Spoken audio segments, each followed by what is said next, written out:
계속해서 요한복음 6장의 말씀입니다. 요한복음 6장 66절부터 71절까지 말씀입니다. 신약성경 154페이지에 있습니다.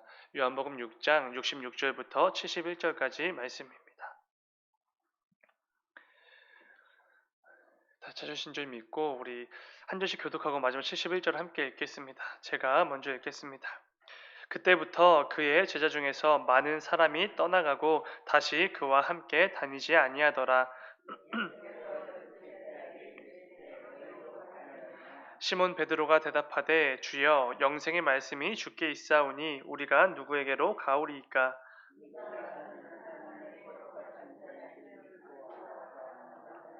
예수께서 대답하시되 내가 너희 열두를 택하지 아니하였느냐. 그러나 너희 중에 한 사람은 마귀니라 하시니 이 말씀은 가룟 시몬의 아들 유다를 가리키심이라. 그는 열둘 중에 하나로 예수를 팔 자러라. 아멘. 잠시 기도하겠습니다. 새벽에 드려진 예물이 있습니다. 모세, 여우수와 갈렙이라는 이름으로 1000번째 예물 드리셨습니다. 잠시 기도하겠습니다. 사랑해 주님, 감사합니다. 아버지, 오늘도 우리 모두를 주 앞에 나와 예배할 수 있는 예배자로 불러주시니 주여 진정으로 감사를 드립니다. 또한 말씀을 듣고 또 찬송과 기도로 나아가게 하시니 주여 진정으로 감사를 드립니다.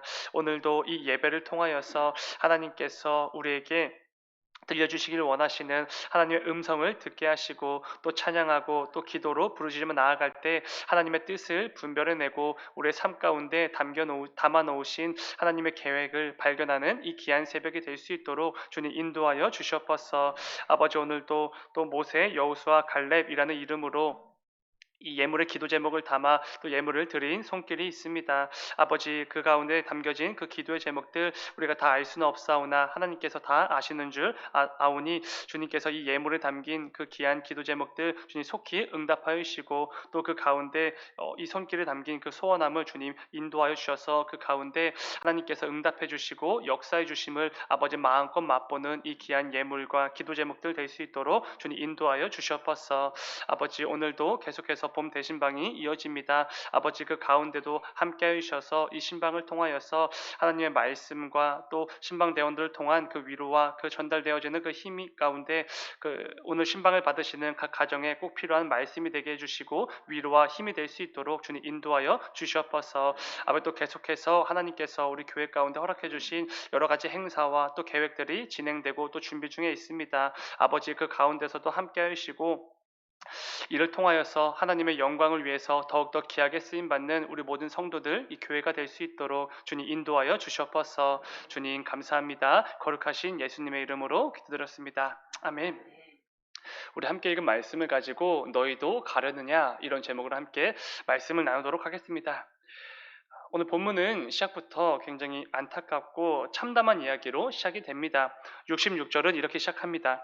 그때부터 그의 제자 중에서 많은 사람이 떠나가고 다시 그와 함께 다니지 아니하더라. 아멘. 그때부터 예수님을 따르던 수많은 제자들 중에서 그 가운데 또 수많은 사람들이 예수님을 떠났다 이렇게 말씀을 합니다. 그것도 다시는 그와 예수님과 함께 다니지 아니하더라 이렇게 말씀하실 정도로 완전히 떠났음을 선포하고 말씀해주고 있습니다. 그런데 여기서 말하는 그때는 언제를 말하는 것입니까? 예수님께서 오병이어 기적을 행하시고 그 후에 생명의 떡에 대해 말씀하셨을 때 그때를 말하는 것입니다. 그렇다는 것은 예수님을 떠나 다시는 함께 다니지 않았다라고 말씀하시는 이 수많은 사람들은 예수님께서 행하신 그 오병이어의 기적을 체험한 사람들이라는 것을 우리가 알 수 있습니다. 그러니까 그 놀라운 기적을 체험하고도 이들은 예수님을 완전히 떠나버린 것입니다. 기적이 꼭 우리의 믿음을 굳건하게 해주는 게 아니라는 것을 분명히 알 수 있는 대목입니다. 그런데 재밌는 사실이 있습니다. 애초에 이 사람들은 예수님이 행하시는 기적을 보기 위해서 지금 예수님을 따라온 사람들이라는 것입니다. 오늘 보면 6장이 시작하는 2절 말씀을 보면은 예수님을 따랐던 수많은 사람들은 전부 예수님이 행하시는 그 표적 때문에 예수님을 따라온 사람들이라는 것을 알 수가 있습니다. 그리고 그들은 예수님이 행하시는 이 오병이어의 기적을 정말로 보게 됩니다. 자신들이 원하는 것을 성취하게 된 것이지요. 그런데 그랬던 그들이 오늘 말씀에서는 예수님을 완전히 떠났다 이렇게 말씀해 주십니다. 굉장히 재밌고 뭔가 흥미로운 내용입니다. 기적 때문에 예수님에게 왔던 사람들이 실제로 예수님이 행하시는 기적을 보았습니다. 그런데 그들은 왜 예수님을 떠나게 된 것입니까? 다른 이유가 아니지요. 애초에 예수님이 어떤 분이신지 별로 관심이 없었기 때문에 그렇습니다. 예수님은 죄인들에게 영원한 생명을 주시기 위해 생명의 떡으로서 이 땅에 오셨는데 그 예수님에 대해서는 별로 관심이 없었던 것이지요. 그 예수님에 대해서는 제대로 알지도 못했던 것입니다. 그렇기에 예수님께서 자신들이 원하는 육체의 떡이 아니라 영적인 떡, 생명의 떡에 대해서 계속해서 말씀하시니 그 예수님을 완전히 떠나버렸던 것입니다. 사랑하는 여러분, 요즘 많은 사람들이 교회를 떠난다고 합니다. 많은 사람들이 교회를 떠나고 있다는 통계가 어디서 나오는지 모르겠지만 여기저기서 쏟아지고 있습니다. 신앙을 버리는 성도들도 많아지고 있고 성도로서의 삶을 포기하는 분들도 많아지고 있다고 합니다. 그렇다면 왜 그렇게 우리가 교회를 떠나는 것이고 무슨 이유 때문에 신앙을 버리는 것입니까? 이제는 예수님이 안 먹히는 시대가 되어서 그런 것이겠습니까? 우리 기독교가 시대에 뒤처진 가르침만을 계속해서 전하고 가르치기 때문에 그렇겠습니까? 우리에게 주어진 이 성경이 더 이상 적용될 수 없는 이 세상이 되어버리기 때문이겠습니까? 당연히 그렇지 않습니다. 예수님에 대해서 잘 모르기 때문이지요. 예수님이 어떤 분이신지, 왜 이 땅에 오셨는지, 그분의 사랑이 얼마나 놀라운 것인지를 정확히 모르기 때문에 떠나는 것입니다. 오늘 말씀에서 등장하는 사람들이 예수님을 떠난 이유는 예수님이 능력이 없어서가 아니었습니다. 아무런 기적도 행하지 못하시는 무능한 분이셔서 떠난 게 아니시요. 오늘 본문에 등장하는 사람들이 수많은 사람들이 예수님을 떠났던 이유는 엄청난 착각과 잘못된 어떤 목적을 가지고 예수님을 따랐기 때문이었습니다. 예수님이 어떤 분이신지를 몰랐고 애초에 왜 이 땅에 오셨는지 관심이 없었기 때문에 예수님을 떠났던 것이지요. 그들에게 있어서 이 예수님은 자신들에게 영생을 주시는 생명의 떡이 아니라 그저 자신들의 목적을 이루기 위한 하나의 수단으로 여겨졌던 분이기 때문에 그들은 떠났던 것입니다. 중요한 것은 우리 역시 이들의 모습과 같지는 않은지 점검해 보아야 한다는 것이지요. 과연 나는 올바른 목적을 가지고 예수님을 따르고 있는가? 이 부분을 점검해 봐야 한다는 것입니다. 하나님께서 원하시는 모습으로 우리 주님께서 기뻐하시는 목적을 가지고 교회에 출석하고 예배를 드리고 주님의 몸된 교회를 섬기고 있는가라는 것입니다. 만일 내가 교회에 출석하고 예배드리고 어떤 봉사를 감당하는 그 이유와 목적이 우리 주님의 뜻과 목적과 전혀 다르다면 뭔가 단단히 잘못된 것일 것입니다. 그리고 그 모습은 오늘 본문에서 예수님을 완전히 떠나버린 그들의 모습과 전혀 다를 바가 없는 것이지요. 오늘은 이 내용이 담긴 본문 말씀을 가지고 오늘과 내일 새벽까지 좀 함께 나누어 보려고 합니다. 이 새벽에도 이 말씀을 통해서 우리의 삶을 한번 점검해 보면서 그 가운데 또 특별한 결단이 이루어지는 귀한 이 새벽이 되기를 주님의 이름으로 축원을 드립니다. 본문 66절을 다시 한번 읽어보면 이렇습니다. 그때부터 그의 제자 중에서 많은 사람이 떠나가고 다시 그와 함께 다니지 아니하더라. 많은 사람이 예수님을 떠나갔다 이렇게 말씀을 합니다. 그런데 여기서 떠났다라고 사용된 이 단어는 헬라어 원어를 보면은 버렸다, 버리다 이런 의미의 단어가 사용이 됩니다. 그러니까 수많은 사람들이 자신들의 목적을 이루어주지 않는 그 예수님을 버리고 떠나갔다 이런 의미의 말씀이 되는 것이지요. 더 이상 예수님이 자신들에게 필요 없다고 느껴지자마자 아무런 미련도 망설임도 없이 예수님을 버리고 떠나버린 것입니다. 그들은 예수님을 통해 이 세상의 복을 누리길 원했지만 예수님께서는 계속해서 이 세상의 복이 아니라 영적인 복만을 강조하셨습니다. 그러니 서로 이해관계가 안 맞았고 추구하는 목적과 방향이 아예 달랐던 것입니다. 그래서 예수님을 열심히 따랐던 수많은 사람들은 예수님에게 실망해서 예수님을 버린 것입니다. 그런데 여러분, 예수님을 버렸다라는 이 문장 자체가 잘못된 문장이지 않습니까? 말 자체에 어폐가 있습니다. 하나님이신 성자 예수님을 피조물에 불과한 사람들이 버렸다, 엉터리 같은 문장이시죠. 그런데 여러분, 잘 생각해 보시면 정말로 엉터리 같고 말이 안 되는 문장처럼 들리십니까? 사실 너무나도 연약하고 영적으로 무지한 우리 죄인들이기 때문에 놀랍게도 이 말도 안 되는 문장이 성립될 때가 정말로 있습니다.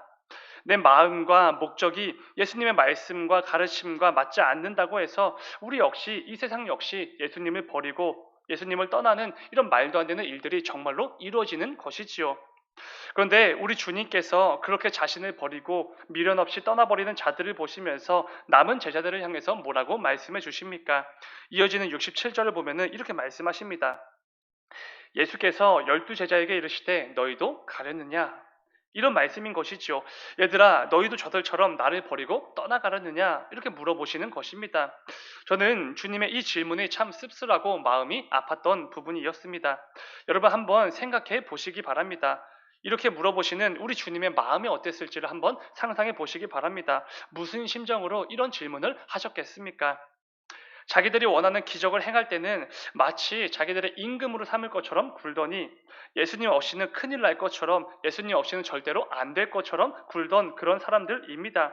그런데 이제는 자신들에게 예수님이 필요 없다고 느껴지자마자 미련 없이 버리고 떠나버리는 그 연약한 무지한 사람들을 보시면서 주님께서 얼마나 안타까워 하셨겠습니까? 절대로 어떤 화를 내시거나 그들을 향하여서 안 좋은 마음을 품으셨을 리가 없습니다. 오히려 안타까운 마음을 품고 그 가운데 주위를 둘러보니 그 주변에 있었던 제자들에게 이렇게 말씀하시는 것이지요. 너희도 저들처럼 나를 떠나려느냐? 아마 그들 중에는 순간 마음이 그 믿음이 흔들렸던 제자가 있었을지도 모르겠습니다. 그리고 그 중에는 곧 예수님을 팔아넘길 가룟 유다가 있었지요. 그런 제자들을 향해 주님께서 물어보시는 것입니다. 너희도 나를 떠나가려느냐? 이것은 절대로 자포자기한 상태로 말씀하신 것은 아닙니다. 내 시대는 다 끝났다. 너네도 너희고 떠나고 싶으면 전부 다 떠나라. 이렇게 말씀하시는 것이 절대로 아니지요. 오히려 아직 남겨진 제자들을 향해서 너희만큼은 제발 떠나지 말라고 이렇게 말씀해 주시는 것입니다. 너희들만큼은 내 옆에 남아달라고 안타까운 호소를 지금 하시는 것이지요. 오늘날 많은 성도들이 교회를 떠나고 신앙을 버리는 경우들이 참 많습니다. 그런데 그런 모습을 보시면서 우리 주님께서는 오늘 본문과 동일한 마음으로 그들에게도 물어보시지 않으시겠습니까? 생명의 말씀이신 예수님을 버리고 이 세상의 가치와 개인의 유익을 따라 이 세상으로 떠나가 버리는 그들을 안타까워 하실 것입니다. 어떻게든지 그들을 붙들어서 다시 말씀 앞으로 하나님 아버지께로 나아오기를 원하시는 것이지요. 중요한 것은 이것은 지금 현재 이 교회에 몸담고 이 교회에서 살아가는 우리 모든 성도들도 마찬가지라는 것입니다. 우리 역시 교회를 떠나지 않았을 뿐이지 삶 속에서 수시로 예수님을 버리고 떠날 때가 많기 때문에 그렇습니다. 마치 예수님을 모르는 사람처럼 살아갈 때도 있는 것이고 마치 예수님의 사랑을 경험도 구경도 못 해본 사람처럼 살아갈 때가 정말로 많이 있지요. 이를 통해 우리 역시 수시로 예수님을 버리고 떠날 때가 정말로 있다는 것입니다. 그럴 때마다 그런 우리들의 삶을 보시며 주님께서는 동일하게 물어보실 것입니다. 구키야, 너도 나를 떠나가려느냐? 이렇게 물어보시는 것이지요. 제가 그 하나님을 버렸던 그 순간을 좀 잠시 말씀을 드리려고 합니다. 제가 장교로 입대하고 나서 이 통장에 꼬박꼬박 들어오는 그 월급을 보면서 정말 기분이 좋았습니다. 뭔가 제 삶을 안정적으로 만들어주는 것 같고 뭔가 전부 다 가능할 것처럼 여겨졌습니다.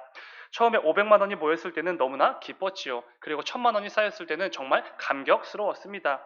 그런데 그 돈이 2000만 원, 3000만 원이 되자 이 돈이 우상이 되기 시작했습니다.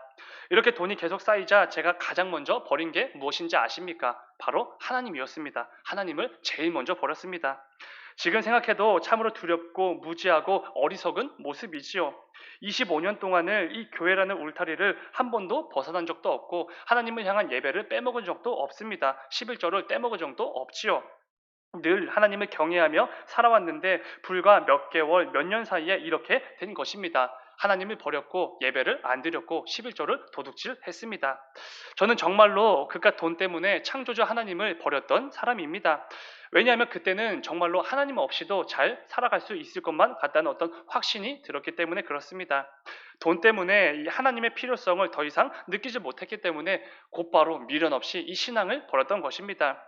그런데 이런 무지하고 연약한 저의 삶을 보시면서 주님께서 어떤 마음을 품으셨겠습니까? 안타까워 하셨겠지요. 탄식을 내뱉으시며 저를 바라보셨을 것입니다. 사랑하는 여러분, 저와 여러분은 이처럼 수시로 예수님을 버리고 떠나버리는 연약한 자들일 것입니다. 그런데 주님께서는 그런 우리들을 늘 안타까워하시고 자신을 떠나지 않기를 바라시는 그 마음을 좀 우리가 알아주기를 지금도 원하고 계신다는 것이지요. 우리는 주님의 그 마음을 꼭 기억할 수 있어야 합니다. 이 땅을 살아가다 보면 예수님을 버리는 것이 정답처럼 여겨질 때가 있습니다. 더 이상 이 신앙생활을 이어가지 않는 게 맞다고 여겨질 때가 분명히 있을 것입니다.